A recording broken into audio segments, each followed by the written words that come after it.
Good morning, नमस्कार। आज का अखबार में आप सभी का स्वागत है। मैं हूं आपके साथ साक्षी केसरी। हर रोज की तरह अखबार की सुर्खियों की होगी चर्चा।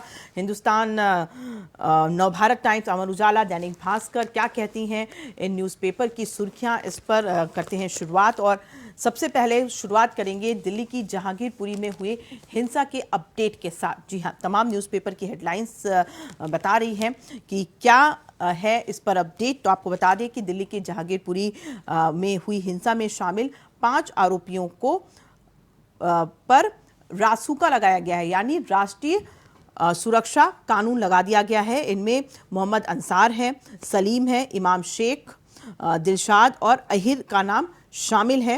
आपको बता दें कि इससे पहले दिल्ली पुलिस ने केंद्रीय गृह मंत्रालय को प्रारंभिक रिपोर्ट सौंपी थी और इसमें आपराधिक षड्यंत्र के तहत हिंसा होने की बात कही गई थी। और इसके बाद गृह मंत्री अमित शाह ने अब इस पर संज्ञान लेते हुए रासुका के लिए मंजूरी दे दी है, यानी राष्ट्रीय सुरक्षा कानून अब लगा दिया जाएगा। साथ ही एक और बात का खुलासा जो है पुलिस ने किया है। उनका कहना है कि ये जो हिंसा हुई थी, अचानक से ये हिंसा नहीं भड़की थी, बल्कि इस हिंसा की पूरी पहले से साजिश की गई थी।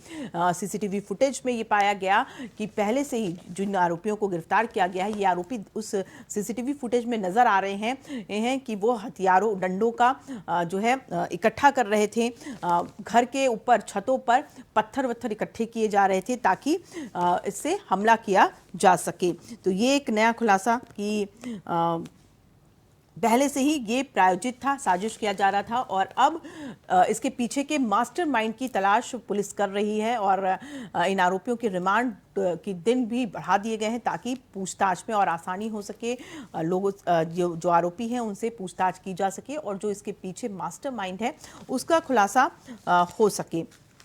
क्योंकि साफ तौर से पुलिस ने ये कहा कि हिंसा का कोई ना कोई तो मास्टरमाइंड है, क्योंकि अंसार का फ़ोन जो है वो पुलिस ने जब्त किया है और इस पर जब डिटेल्स जो है उसके चेक किए गए तो फ़ोन में पाया गया कि ये फ़ोन आया था अंसार के पास कि वो उसे क्या क्या करना है, कैसे कैसे करना है और कैसे उसे पुलिसकर्मियों पर हमला करना है, कौन सा हथियार लेकर के जाना है, क्योंकि धारदार हथियार लेकर के वो वहाँ पर पहुँचा था, ना कि कोई गन या फिर कोई दूसरा औजार। तो जो हथियार उसको लेकर के जाना था उसके लिए भी उसको इंस्ट्रक्शंस दिए गए थे और वहाँ पर पहुँच करके उसे ये आदेश दिया गया था कि सुरक्षा कर्मियों को वो जा करके वहाँ पर डराए। और वो भी आगे ये भी बताया जा रहा है कि वीडियो फुटेज में साजिश देखी गई है, डंडे, सरिया, ये सारी चीज़ें जुटाई गई हैं और ये पूरा पहले से साजिश किया गया था। ये जो है अपडेट है इस खबर को लेकर के कि अब ये जो हिंसा किया था इन 5 आरोपियों को पर रासुका लगा दी गई है। अब आगे इस पर जो जानकारी होगी वो भी आपके साथ हम शेयर करेंगे, लेकिन फिलहाल दिल्ली पुलिस की शुरुआती जांच रिपोर्ट पर गृह मंत्रालय ने ये कार्रवाई की है और अब मास्टरमाइंड को ढूंढा जा रहा है। वहीं आगे बढ़ते हुए आपको बता दें कि प्रधानमंत्री नरेंद्र मोदी ने ये बात सामने रखी है कि दुनिया में अब पारंपरिक चिकित्सा आयोग की शुरुआत होगी और जिसके लिए प्रधानमंत्री नरेंद्र मोदी ने पारंपरिक चिकित्सा केंद्र की स्थापना की और ये कहा कि भारत इस क्षेत्र में नए युग की शुरुआत करेगा। उन्होंने WHO के महानिदेशक डॉक्टर टेड्रोस और मॉरिशस के प्रधानमंत्री प्रविंद जगन्नाथ के साथ मंगलवार को जामनगर में केंद्र की आधारशिला रखी। उन्होंने कहा कि जैसा हम देख रहे हैं कि लोगों को निरोगी तो बनाना ही है, लेकिन जीवन के सफ़र में बहुत महत्वपूर्ण है कि वेलनेस लोग रहें, क्योंकि बहुत ज़रूरी है कि आपकी सेहत ठीक रहे और इसीलिए पारंपरिक चिकित्सा को बढ़ावा दिया जा रहा है। और इसके लिए प्रधानमंत्री नरेंद्र मोदी ने ये भी बात रखी कि योग के ज़रिए लोग अपने तनाव को दूर कर रहे हैं, मन, शरीर और चेतना में संतुलन कायम करने में योग उनकी मदद कर रहा है। और जब ये पारंपरिक चिकित्सा भी भारत में होगा तो इससे डबल फायदा लोगों को होगा और वेलनेस को बढ़ावा मिलेगी। तो ये जो है चिकित्सा, पारंपरिक चिकित्सा को बढ़ावा देने के लिए केंद्र का उद्घाटन किया गया। और इसके लिए बाकायदा प्रधानमंत्री नरेंद्र मोदी पहुंचे हुए थे गुजरात के, चूँकि वो दौरे पर हैं। और साथ ही आपको ये भी बता दें कि उन्होंने वहाँ गुजरात के बांसटांडा में भी प्लांट का उद्घाटन किया और उनका ये कहना था कि डेयरी को लेकर के किसानों में अब जागरूकता हुई है और डेयरी के काम को बढ़ावा दिया जा रहा है। उसके बाद आगे बढ़ते हैं और बता दें आपको कि उत्तर प्रदेश की ये खबर है। उत्तर प्रदेश में कल मुख्यमंत्री योगी आदित्यनाथ की अध्यक्षता में पहली कैबिनेट बैठक रखी गई और इस कैबिनेट बैठक में पर्यटन को बढ़ावा देने के लिए अहम फैसले लिए गए, जिसमें आगरा, मथुरा, प्रयागराज और लखनऊ में अब हेलीकॉप्टर सेवा की शुरुआत होगी ताकि पर्यटन को बढ़ावा मिल सके। इससे पहले की अगर बात करें तो देखिए, केदारनाथ हो, वैष्णो देवी धाम हो, यहाँ पर पहले से ही हेलीकॉप्टर की सुविधाएं हैं, हेलीपैड्स बनाए गए हैं। लेकिन अब उत्तर प्रदेश के इन 4 शहरों को की लिस्ट बनाई गई है जहाँ पर लोगों को हेलीकॉप्टर की सेवा मिल सकेगी, जो कि आगरा, मथुरा, प्रयागराज और लखनऊ है, जहाँ पर PPP यानी पब्लिक प्राइवेट पार्टनरशिप मोड पर हेलीपोर्ट का निर्माण कराया जाएगा। ये अहम फैसला कल कैबिनेट में लिया गया है उत्तर प्रदेश में पर्यटन को बढ़ावा देने के लिए। वहीं आपको आगे जो है एक और खबर बता दें, अफगानिस्तान के काबुल में IED ब्लास्ट हुआ।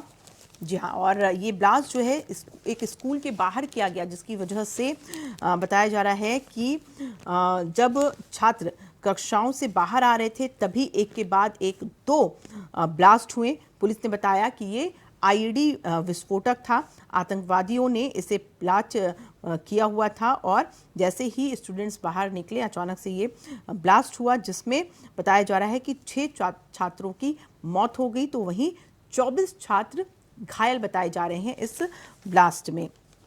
और धमाके के बाद जो तस्वीरें सामने आई वो वाकई में भयावह थी। स्कूल परिसर पर कई शव पड़े मिले, 6 छात्रों ने अपनी जान गंवा दी इसमें। तो वहीं खून के धब्बे, जली हुई किताबें और स्कूल बैग भी दिखाई दिए। ये अफगानिस्तान में आतंकियों का हमला देखा गया।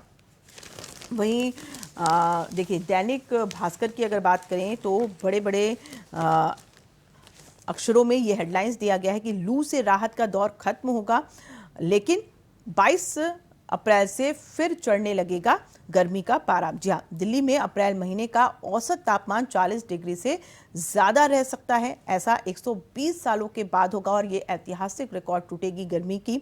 ये अप्रैल महीने का आखिरी पश्चिमी विक्षोभ कश्मीर में दस्तक दे चुका है। इसकी वजह से अगले 2 दिन तक पहाड़ों से मैदान तक तापमान में 2 से 3 डिग्री तक की गिरावट आएगी। थोड़ी राहत लोगों को मिलेगी, लेकिन उसके बाद 22 अप्रैल से ये राहत का दौर खत्म हो जाएगा और फिर से एक बार तापमान बढ़ना शुरू होगा। और उसके बाद अप्रैल महीने के आखिर में 4 से 5 दिन में लू चलने लगेगी और एक बार फिर से लोगों को लू की थपेड़े सहनी होंगी।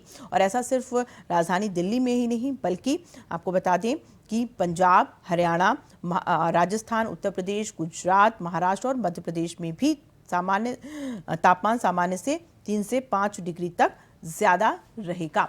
यानी लोगों को अभी फिलहाल 1-2 दिनों में तो राहत रहेगी, लेकिन एक बार फिर से लू चलेगी। और ये अप्रैल में जैसा कि बताया जा रहा है कि 120 सालों के बाद ऐसा होगा, इससे पहले कभी नहीं हुआ है। ऐतिहासिक रिकॉर्ड जो है वो दर्ज की जाएगी मौसम की। वहीं उत्तराखंड की अगर बात करें तो गर्मी इस कदर है, इस भीषण गर्मी में पहाड़ों पर पारा सामान्य से 7 डिग्री ज्यादा है, जिसकी वजह से उत्तराखंड के जंगल सुलग रहे हैं। 1 हफ्ते हो गए हैं लगभग वन विभाग को और फायर ब्रिगेड की टीम को आग पर काबू पाने की कोशिश की जा रही है, लेकिन जिस तरीके से वहां पर आग फैलता जा रहा है, आग का तांडव देखा जा रहा है, मुश्किल हो रही है आग पर काबू पाना। 1 हफ्ते हो गए हैं और वहां पर जंगल जल रही है। साथ ही आपको बता दें कि और राहत जो बात कर रही है, मानसून की बात की जा रही है, वो जून में उसकी शुरुआत होगी। हालांकि जब मानसून आएगा तभी थोड़ी राहत लोगों को मिल सकेगी। तो ये रही तमाम वो खबरें जिसके बारे में हमने चर्चा की और जो भी अपडेट होगा वो हम आप तक आज दिन भर पहुंचाते रहेंगे। इसके लिए आप इंडिया वॉइस देखते रहिए। फिलहाल आज के अखबार में इतना ही। कल फिर हम हाजिर होंगे आज का अखबार लेकर के और चर्चा करेंगे अखबारों की सुर्खियों को लेकर के। फिलहाल नमस्कार।